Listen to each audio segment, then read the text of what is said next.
అందరికీ జై శ్రీరామ్. నేను రీసెంట్ గా ఒకటి వీడియో దర్గా గురించి చెప్తే ఒక తమ్ముడు కామెంట్ అయితే పెట్టిండు, అన్న మన హిందూ దేవాలయాల లోపల దేవాలయాల దగ్గర దర్గాలు ఎందుకు ఉంటున్నాయి అని కామెంట్ అయితే పెట్టిండు. తమ్ముడు మంచి కామెంట్ పెట్టిను. నేను ఉదాహరణకు వేములవాడలో దర్గా ఎందుకు వచ్చింది అనేది నేను చెప్తా. ఒకప్పుడు మొఘలుల కాలంలో మన శివరాత్రి రోజున వేములవాడ రాజన్నకు పూజలు జరుగుతున్న సమయంలో హజ్రత్ సయ్యద్ కాజా అనేవాడు వచ్చి మన శివలింగం పైన మూత్రం విసర్జన చేసిండు. అక్కడ చూసిన మన హిందువులు అతన్ని అక్కడికక్కడనే చంపేసిర్రు. చంపిన వెంబడే ముస్లింల రాజు అయినటువంటి అతను వచ్చి అక్కడికక్కడనే పూడ్చి సమాధిని కట్టిండు.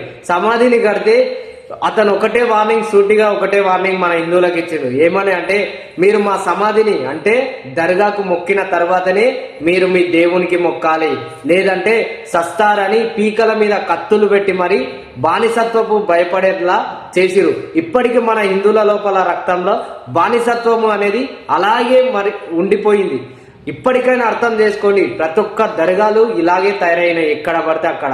దయచేసి ప్రతి ఒక్క హిందువుకు చెప్తున్నా, దర్గాల దగ్గరికి వెళ్ళకండి, దర్గాల గురించి తెలుసుకోండి. జయ శ్రీరామ్.